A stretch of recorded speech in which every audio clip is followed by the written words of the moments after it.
Molly showed up at my apartment on a Thursday night with 2 takeout bags, 1 iced coffee, and the look she got when she was trying very hard not to ask for help.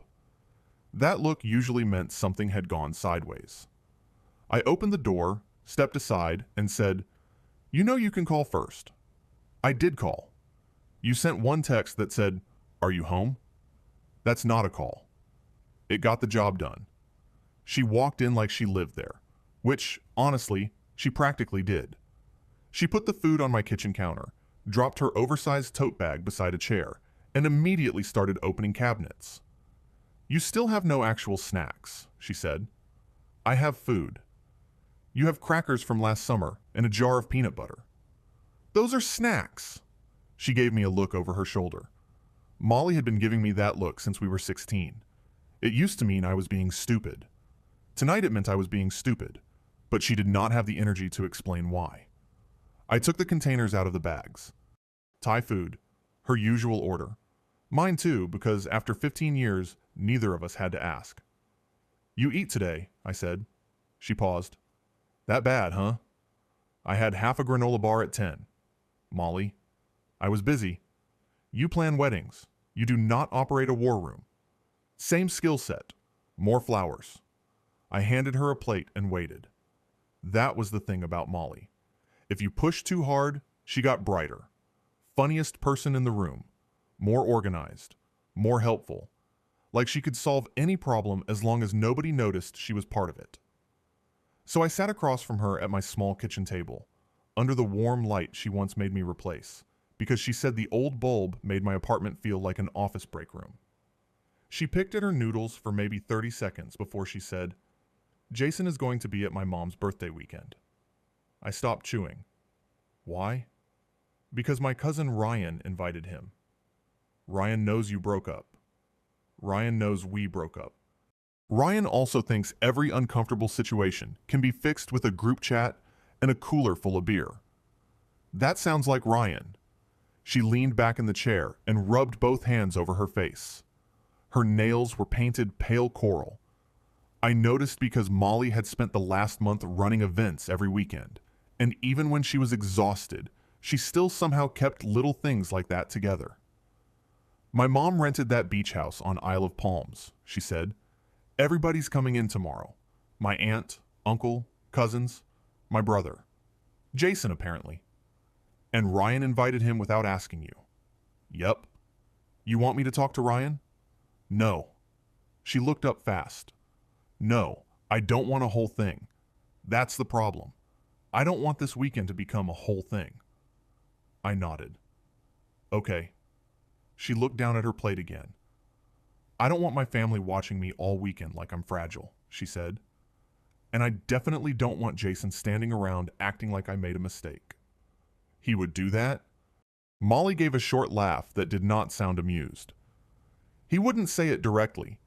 He'd just ask whether I was sleeping okay. Or tell people he hopes I'm taking care of myself. Like he's worried about me." I knew that tone. I had heard it before, usually when she repeated something Jason had said and acted like it did not bother her. He had a way of making every conversation sound polite while somehow putting her on defense. I set my fork down. "What do you want to do?" She looked at me for a second too long. Then she said, "I want you to come with me." "That's easy." "No." Her fingers tightened around the plastic fork. "Not just come with me." I already knew before she said it. Maybe that was why my chest went tight. "I want you to pretend to be my boyfriend." For a second, I just stared at her. Then I said, "That is a terrible idea."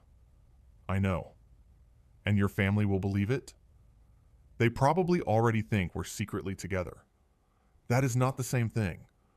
"My mother has been asking when you're going to stop pretending you don't notice me since college." I tried to laugh, but it came out wrong. Molly watched me carefully. "It's only 3 days. We'll act natural. Hold hands. Sit together. You know, normal couple stuff."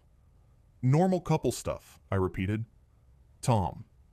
I leaned back in my chair. "Why me?"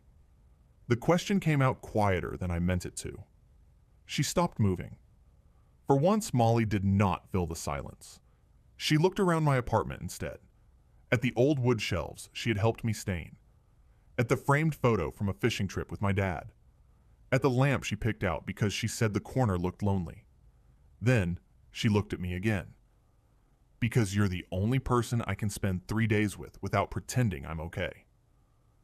That took everything funny out of the room. I had known Molly almost half my life. I knew she took her coffee with oat milk and too much cinnamon. I knew she forgot lunch when she had a big event. I knew she kept safety pins, chargers, and headache medicine in every bag she owned. I also knew when she was scared.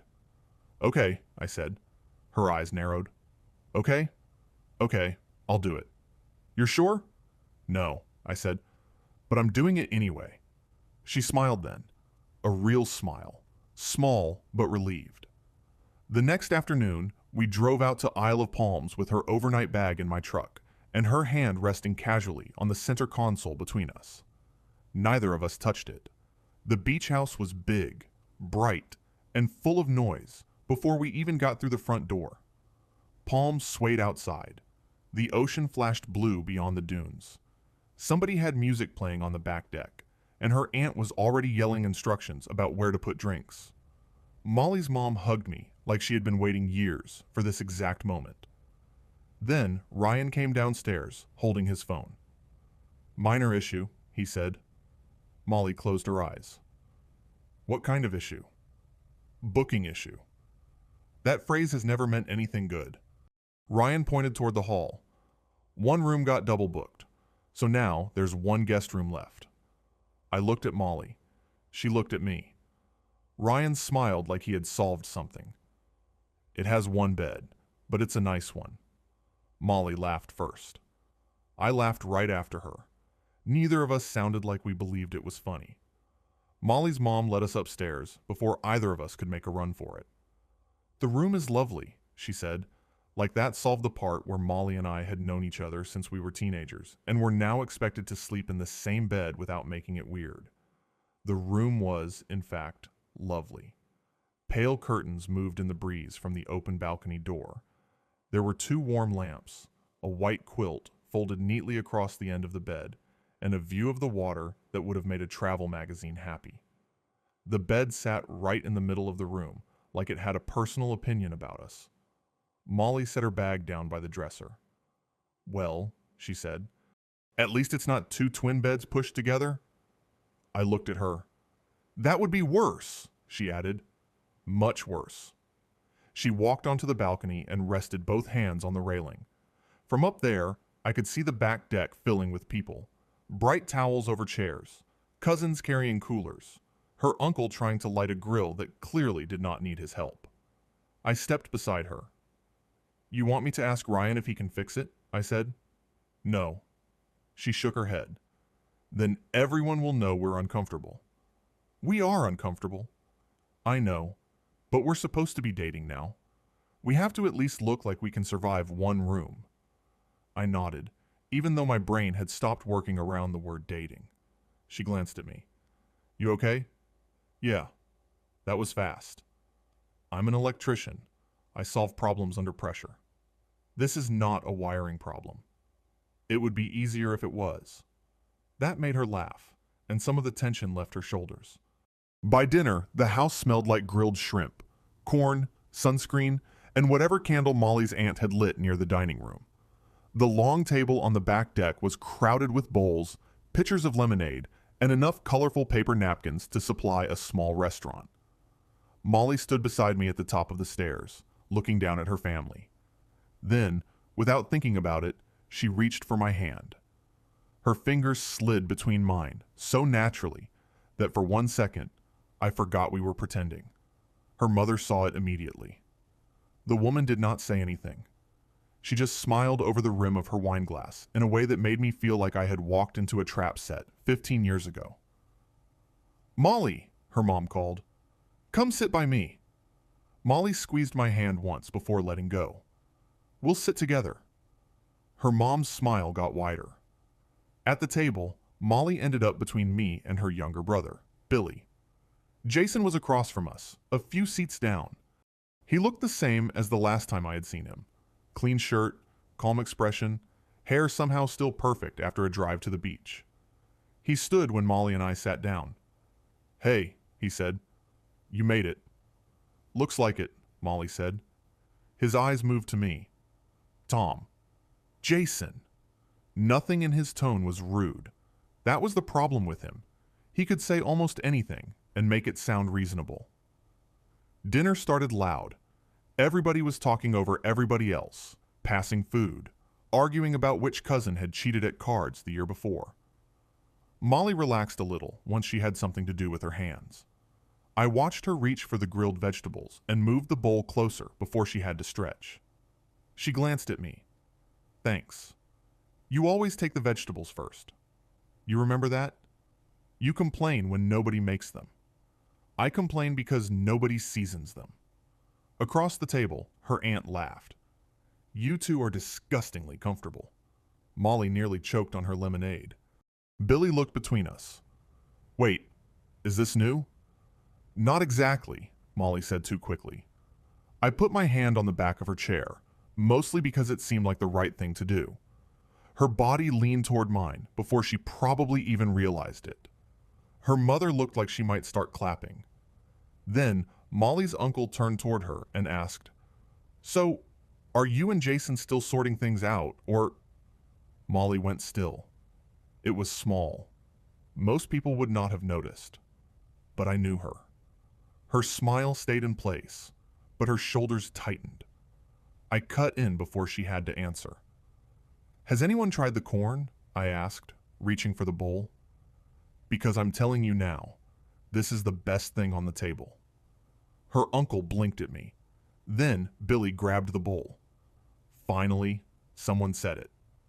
Within 10 seconds, everyone was arguing about corn again. Molly looked at me from the side. "That was smooth. I work with wires, not people. Don't expect it twice. You did fine. Write in the comments. What's your favorite thing to eat at a beach trip? Grilled shrimp, corn on the cob, seafood, or something else?" Jason had been quiet through all of it. Finally, he lifted his glass and looked at Molly. "You look happier," he said. The words sounded harmless, but the way he said them made it feel like he was asking whether she had ever been honest before. Molly's expression changed for half a second. Then she smiled. "I am." Jason nodded slowly. "Good, I'm glad." I did not say anything. I wanted to, but Molly had answered him herself, and she did not need me jumping in every time the air got strange.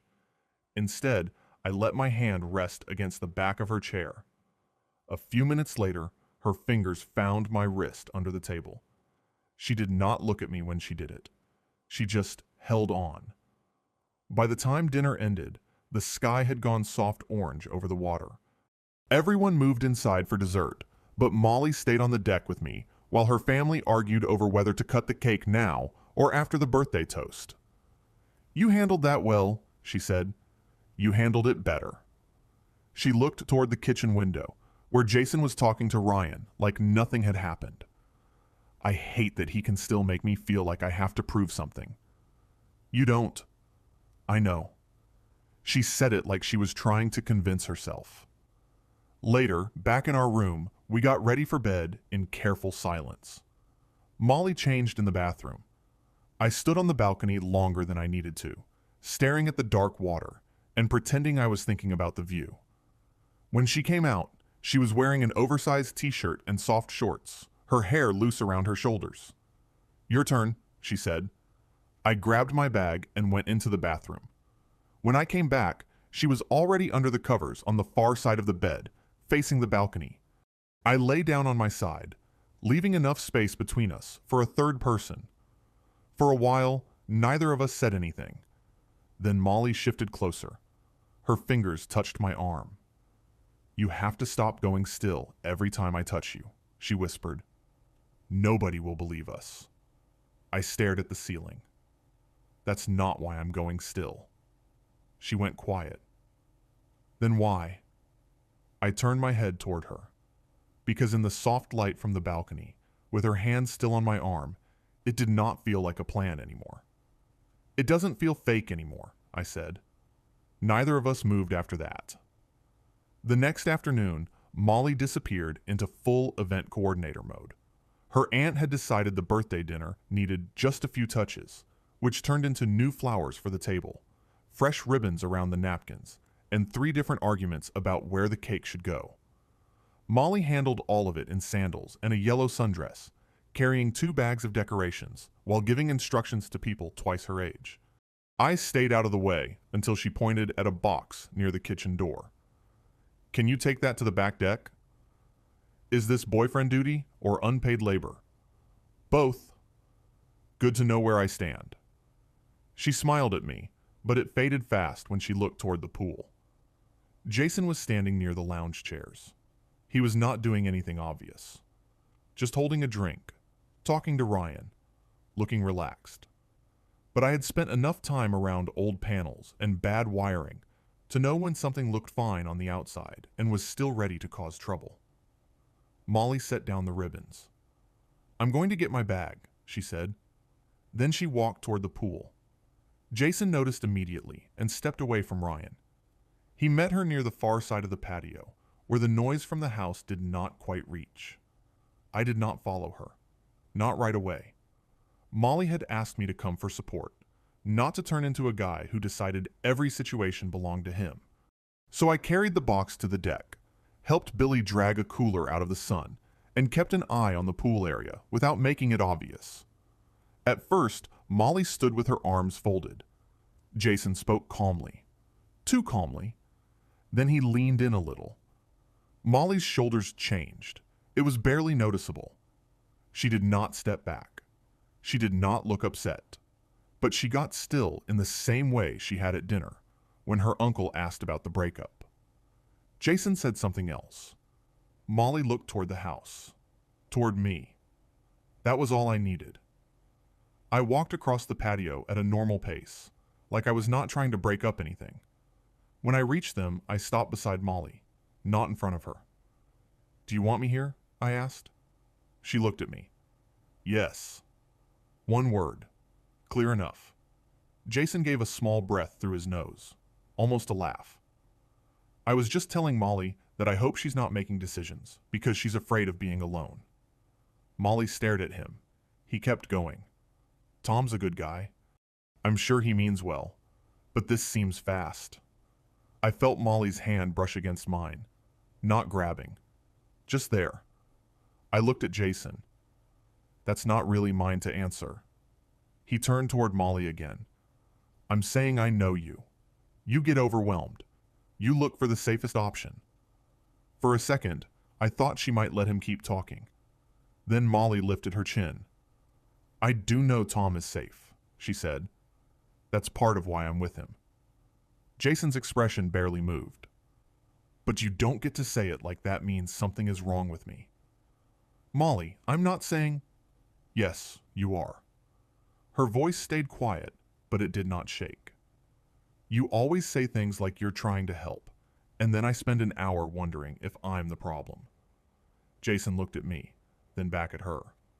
"You don't need him standing here for this." Molly's fingers closed around mine. "I don't need Tom to speak for me," she said, "but I do want him beside me." That landed harder than anything I could have said. Jason looked away first. After a moment, he nodded once. "Fine." Then he walked back toward the house. Molly let out a breath, but she did not move. "You okay?" I asked. She looked at our hands, still linked between us. "I think so." "You don't have to be okay right now." That got me a tired smile. "See," she said, "this is why people think we're a couple." I wanted to say, maybe they have a point. Instead, I squeezed her hand once and said, "You handled that yourself." "I almost didn't." "But you did." The rest of the afternoon moved fast after that. People changed for photos. Her aunt gathered everyone near the dunes before the sun started dropping. The sky turned gold behind the beach house, and the wind kept pulling at Molly's dress and making her laugh when she tried to fix her hair. Her mother stood near the front, trying to line people up by height. "Tom, next to Molly," she said. Billy groaned. "You are not subtle." "I'm trying to fit everyone in the frame." "Sure you are." Molly moved beside me, close enough that her shoulder touched mine. The photographer asked everybody to smile. Jason stood farther down the line with Ryan and his wife. I could feel him watching, even before he spoke. "Molly always has a real smile when nobody tells her to pose," he said. Again, it sounded harmless. Again, it was not. Molly's face changed. Her smile slipped. Her eyes went down for half a second, like she was suddenly wondering whether she was standing wrong, smiling wrong, existing wrong. I did not think. I turned toward her and kissed her. It was not dramatic. It was not for the photographer. It was not even really for Jason. It was because I had spent too many years acting like the way I felt around Molly was just friendship with good timing. For 1 second, she froze. Then her hand came up to my chest, and she kissed me back. Somebody behind us made a noise that sounded suspiciously like Molly's mother trying not to cheer. When we pulled apart, Molly looked at me with wide eyes. "You just did that," she whispered. "Yeah, that wasn't very fake." "No." The photographer cleared his throat. "I'm going to take that as a yes for a couple photo." Molly laughed, still looking at me. Then she took my hand and pulled me away from the group. We walked behind the house to the small dock that stretched over the marsh side of the property. It was quieter there. The water moved softly under the boards. The last bit of sunlight sat low over the grass. Molly leaned against the railing. "I didn't ask you because I needed someone to protect me," she said. "I know." "I asked because you've always been the person who makes things feel possible." She looked down. "And that scares me." I stayed quiet. She turned toward me. "What if we do this and it ruins us?" I looked at her for a long second. "Molly, pretending there's nothing here has already been changing us." Her eyes filled, but she smiled anyway. For once, neither of us had a joke ready. After the photos, neither of us knew how to walk back into the house and act normal. Not that anybody inside was making it easy. The second Molly and I came through the kitchen door, Billy looked up from the counter and said, "So are we all pretending that didn't happen? Or can I finally say, I called it?" "You did not call it," Molly said. "I called it 3 years ago. You said Tom had a crush on me because he brought me soup when I had the flu. He brought you soup from across town. It was chicken noodle soup." "It was good chicken noodle soup," I said. Molly's mom was standing by the cake with both hands around a glass. She looked at us for a long second, then smiled in a way that made Molly hide her face against my shoulder. "I'm happy," her mom said simply. Molly lifted her head. "Mom." I didn't say anything else. That's exactly why it's worse. The room broke into laughter, and somehow that helped. It made the whole thing less like a secret we had ruined, and more like something everyone had quietly been waiting for. Dinner was easier after that. Molly sat beside me, close enough that our knees touched under the table. Nobody asked us for a definition. Nobody made a big speech about it. Her family just included me the way they always had, except now her aunt kept smiling at me every time Molly leaned my way. Jason stayed quiet at the far end of the table. I noticed Molly notice him once. Then she looked back at her plate and kept eating. That mattered more than any argument could have. After dinner, her mom stood with her glass and tapped a spoon against it. The room settled down. Warm porch lights reflected in the windows, and beyond the deck, the beach had gone dark, except for a pale line of water under the sky. "I'm 65 tomorrow," Molly's mom said, which is rude, because I was 35 about 5 minutes ago. Everybody laughed. But getting older does teach you something. You spend a lot of time waiting for the right moment, the right job, the right house, the right amount of confidence. Then one day, you realize life does not hand you a perfect moment. It hands you people. And sometimes you have to be brave enough to tell them they matter while you still have the chance. She lifted her glass toward the room. To being honest before life makes the decision for you. Molly looked at me. I looked at her. Neither of us said anything, but I knew we had both heard the same part. Later, when the house finally quieted down, we went upstairs to our room without discussing whether we were still supposed to leave space between us in the bed. Molly shut the door behind us and leaned against it. "That toast was targeted," she said. "It might have been. She has been waiting to say that since I was 20. Your mom is patient. She is terrifying." I smiled, but Molly did not. She walked over to the balcony door and looked out at the water. I stayed a few feet behind her. "You meant what you said on the dock?" she asked. "Which part?" "That hiding from this has already been changing us." "Yeah." She nodded slowly. "I'm scared that I'll mess it up," she said. "Not because I don't want this. I do. I just keep thinking about everything we already have." I understood that. Molly and I had built our friendship one small thing at a time. Late night calls, long drives, random dinners, being the person the other one called before things got too big. I stepped closer. "We don't have to decide our whole future tonight," I said. "We just have to stop lying about what's right in front of us." She turned toward me. "And what is right in front of us?" I looked at her. Really looked at her. "You." Her face softened. Then she reached for my hand, and we stood there for a while, with the balcony door open and the warm night air moving through the room. The next morning, I found Molly on the back steps before breakfast. She had coffee in one hand and her tote bag over her shoulder. "You leaving?" I asked. "No." She looked toward the driveway. "I asked Jason to talk." I nodded once. "I want to do it alone," she said. "Okay. But stay nearby." "Okay." Jason was standing near the side gate when she walked over. I stayed by the deck, close enough that she could see me, far enough that it was clear this was hers. At first, I could not hear them over the wind and the sound of people moving around inside. Then, Jason raised his hands slightly, talking like he was explaining something obvious. Molly did not move. After a minute, he stepped closer. Molly held up one hand. Even from where I stood, I could see the change in her posture. She was not trying to make the conversation easier for him anymore. Her voice carried across the yard. "You always treated my no like an invitation to negotiate," she said. "It isn't." Jason went still, and Molly said something else I could not hear. Then she turned and walked away. He did not follow. She crossed the sand path toward me, her face calm in a way I had not seen all weekend. "You okay?" I asked. She gave one small nod. "Yeah," she said. "I am now." I wanted to ask what he said.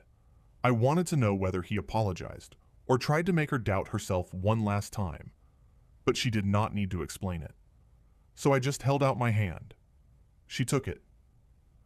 By evening, bags were stacked by the front door, and people were doing that slow goodbye routine where everybody had already said goodbye twice, but kept finding one more thing to talk about. Molly and I slipped out the back while her family was still cleaning up. The beach was mostly empty. The sun sat low over the water, turning everything gold. Molly took off her sandals and carried them by the straps. I did the same with my shoes, because walking in wet sand with socks on felt like a personal failure. She laughed at me. "What?" I said. "You look offended by the beach." "I work indoors sometimes. I have standards." "You are impossible." She stopped near the water and turned toward me. For a second, she did not say anything. Then she took my hand. "You're fired as my fake boyfriend." I smiled. "Good." I hated the title. Her eyes stayed on mine. "Then what are you?" Every answer I had ever kept to myself was right there. I stepped closer. "Yours," I said. "If you want me." Molly smiled. Then she kissed me. And this time, there was nobody watching.